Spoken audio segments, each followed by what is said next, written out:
So both diplomacy and kinetic activity are in parallel. Uh, it's a way of leverage for one side over the other. When the Iranians say, I mean, as a point of comparison, that hey, we're going to launch devastating attacks. I've seen that was one of the recent statements I saw from one of their military spokespersons. What does that mean? I mean, can they even follow through with that? In the way that they're claiming. But it's a way to shape perceptions on the other side. From the president's point of view, he saw what happened when he made that statement that a civilization will die and whatnot. That threat that I'm going to go and hit infrastructure. After that, you saw the Iranians come to the table, and then the Islamabad discussion took place. So he obviously doesn't use this all the time, but when he sees that, hey, there's a drag going on, because the clock is ticking for him as well. He needs this done, pretty wrapped up pretty soon. And so he will then go back and resort to that kind of language because he knows what buttons to press. Similarly, if you look at on the Iranian side, the Iranians obviously cannot match that, but what they do in their own capacity is threaten the Gulf states because what, and particularly UAE. Why? Because they know that the UAE will then go to the United States and press them, hey, what's happening here? Are you going to come and defend us? We're being threatened. So I want to say in conflict, both sides do the same thing. The key thing to bear in mind here is the relative weight of the two. So Iran can only go so far. The United States has far more firepower to back up its rhetoric.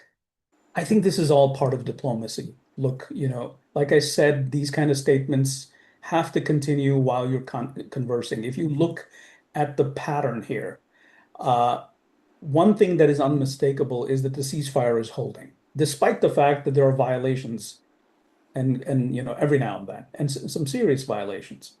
But the ceasefire is holding. Why is that the case? That's the case because there is a negotiation going on. Mm. Now, not everything that is discussed behind the scenes makes its way out to the open sources. Both sides have an interest to release as much as is in their interest. But we this is why looking at rhetoric, looking at information operations, public relations statements, they tell you only so much, and in fact, very little. This is why, in analysis, we have to use, the concept of empathy and look at the imperatives, the constraints, the capabilities that are actually driving the behavior on both sides. So what is it that is pressing and is a pressure point for the United States? What are the pressure points for Iran? I think those need to be taken into consideration. Otherwise, if we just follow the what comes out in the open sources, we would be running from pillar to post, as is the case that we see, in much of the analysis that is being put out these days. Well, it's very clear the president doesn't have a whole lot of time. I mean, where are we now? We are past the midway point in May. We're approaching June. Elections are in November. He is facing, pressure from the gas pump, where people are paying far more than they used uh, to uh, to basically for their fuel needs. Not to mention the broader inflation. I mean, this war is also unpopular. So far, there isn't an anti-war movement because he's been able to manage if you will, the casualty count. He's been able to manage the ceasefire, and he's been able to manage sort of the domestic political compulsions. But this is a very dynamic situation. He can't let this be open-ended, and he needs to reach a goal. He doesn't have a whole lot of time. His approval numbers are not improving at all. They're pretty low. And you also have a situation where nobody is coming out and saying, well, hey, this war was a great idea. I mean, he's facing a lot of backlash from both, within his own base and, of course, from the opposition. So that's the pressure on him. It's a political and economic pressure, which is why he wants to see this through. Now, notice that he will use force as and when necessary, but he won't use it, with if it's going to create a bigger problem. He's well aware of the constraints. He doesn't want to go in and use force only to have a bigger problem on the Arabian Peninsula with the Gulf states being attacked. Ultimately, the Iranians only have so much firepower, but that window between your ability to neutralize the Iranian firepower and the beginning of hostilities again is, pretty sure is unknown. The president wants to keep it as short as possible, but you never know. And this is why statements from Iranian military leaders that, hey, we've have these new tactics that we haven't used. They're also feeding perceptions. The whole purpose is to signal to the other side that don't be sure of what we have on our end. And this is part of the game. I mean, this is all sides in all conflicts do this. So if you just go back to like the last week, if you will, we had a point where the president came out and said that, the ceasefire is on life support, and which was a signal that, we could have a resumption of hostilities at any point in time. But he did not act on that. What does that tell you? It tells you that there was a conversation going on behind the scenes. Meanwhile, you saw Pakistani Interior Minister Mohsin Naqvi go to Tehran, carrying a message back and forth. Likewise, the Qataris jumped in and said, hey, we're playing a role as well. He's constantly on the phone with the Saudis and the UAE and the Turks and other allied nations. He also went to China. And so all of these things allow you some wiggle room and say, okay, yes, I'm warning that the ceasefire is almost gone, but you don't act on it. And then there are actors who come to you, in this case, the Gulf states, who said, look, I think we can have a breakthrough where multiple channels are working, and therefore give it a few more days, and I think we won't need to go back to the war, if you will. So I think all of this has to be sort of taken into consideration, the mechanics of how you go from a statement to your action and or the lack of action, and then other people jump in, and then you say, okay, I'm going to give it another chance. So this is his way of saying, yes, I'm open for dialogue, but uh, don't try to exploit this, because if you try to exploit this, then we have other options. So, in the light of those reports, which I find very convenient, that the UAE struck Iran during the 39-day war, and the Saudis also struck, not as much as the UAE. I find them very interesting, their timing, their release, the leak, because what it is a signal to the Iranians that if you come after us, first make a deal and save yourself, the trouble. But if you don't, and you think you have the leverage and you're going to come attack us, then this time we will join the fight. We won't just be sitting there. So do you want to be fighting multiple states then? I suspect, and there is some evidence to suggest that even Pakistan has relayed this message to the Iranians that, look, we have a deal with the Saudis. They're our allies. And if you attack them, then basically what you're doing is you're forcing our hand, and we will be forced to join the war fighting. Notice the Reuters report from yesterday that there are 8,000 troops stationed in Saudi Arabia with all sorts of hardware. And so why are these things happening? There are no coincidences in these things. These are carefully, planted stories or leaked stories to shape perceptions of Iran. I think the Iranians know, what we get on camera is, Mohsen Naqvi, the interior minister, goes to Tehran. They're all smiles, shaking the hands. But let's get beyond that. When you sit down and talk, what are you really talking? That's never going to come in an official communique. But we know what is being relayed because of the imperatives and the constraints of all actors involved. I just don't see that happening, and for a simple reason. It's one thing to say these kind of things, that we're going to impose tolls.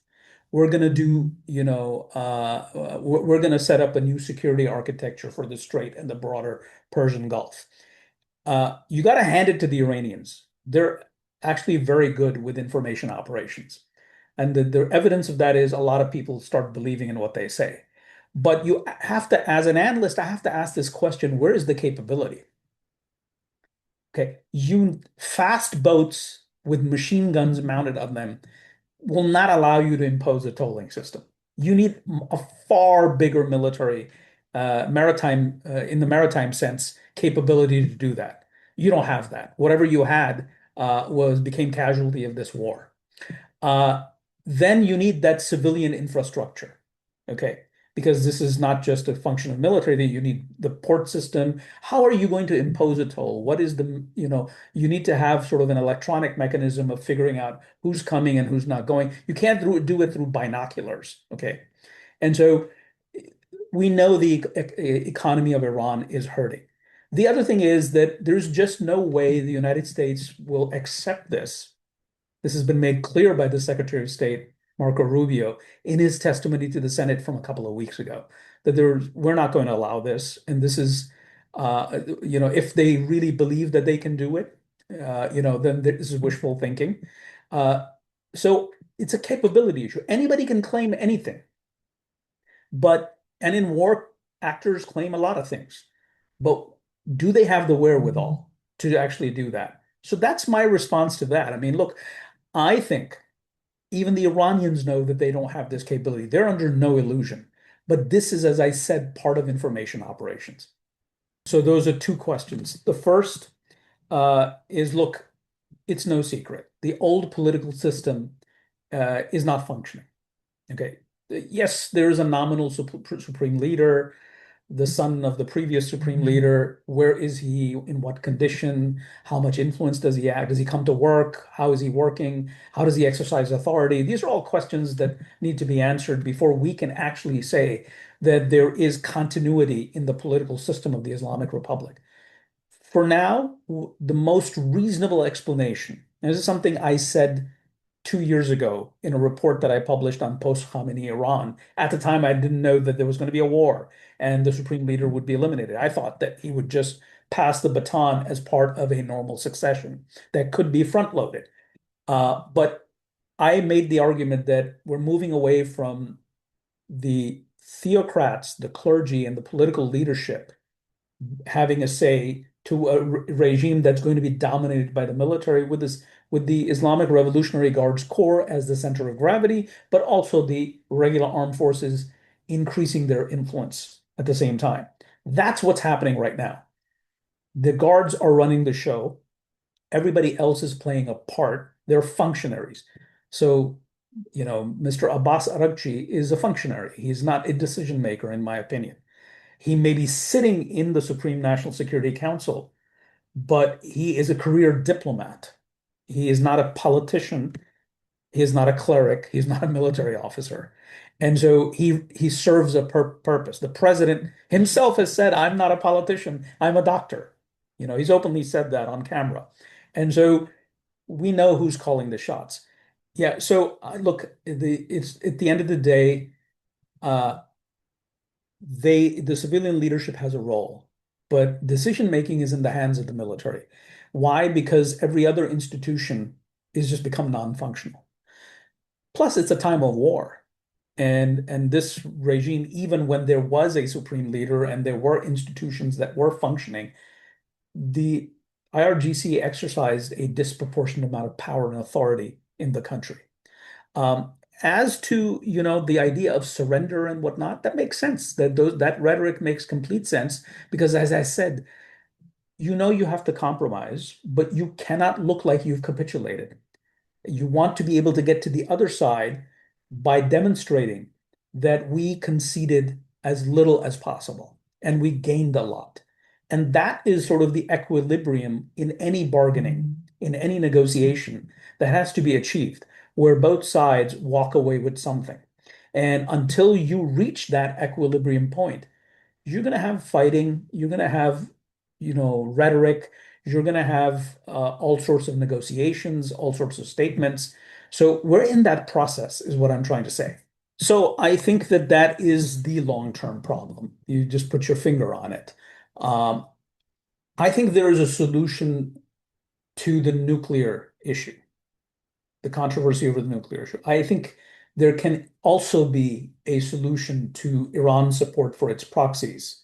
I can see Iran, you know, compromising on that. I can even see Iran saying, okay, we won't threaten our neighbors, but let's look at this objectively, regardless of the subjective preferences of the Iranians and their opponents. There's geography. Geography is something that you just cannot do away with. And that's the problem here. The Gulf states are so close, in so close proximity to Iran that they will remain vulnerable. And this is their problem. How will they defend themselves against Iran having a capability? Even if you put caps on them, even if you put caps on the range and type and whatnot of the missiles, you still have the drones. Okay. Uh, this will not change. The genie is out of the bottle. The unthinkable has happened, that Iran was attacked. That was an unthinkable. Then Iran retaliated against the Arab Gulf states. That was an unthinkable. The question on the minds of the Arab states is, how do we prevent this from becoming the norm? And especially at a time when the United States is saying there needs to be a regional architecture that takes up primary responsibility for security and stability in the Middle East, with the United States playing a secondary overwatch role. So what does that mean? Well, the Saudis have already kind of figured that out. They brought the Pakistanis into the equation. The Turks are going to be playing a role. They already have a military base in Qatar. I suspect the Turks will play a bigger role in Gulf security. Um, but the Saudis and the Egyptians and the UAE and Qatar also have to, up their game. And so this is the conundrum. This is the long-term dilemma in the region, that even if, nobody attacks anybody, but now this is no longer a theoretical construct. It's been demonstrated that should things go south, the Arab states are vulnerable to Iran's missiles and drones.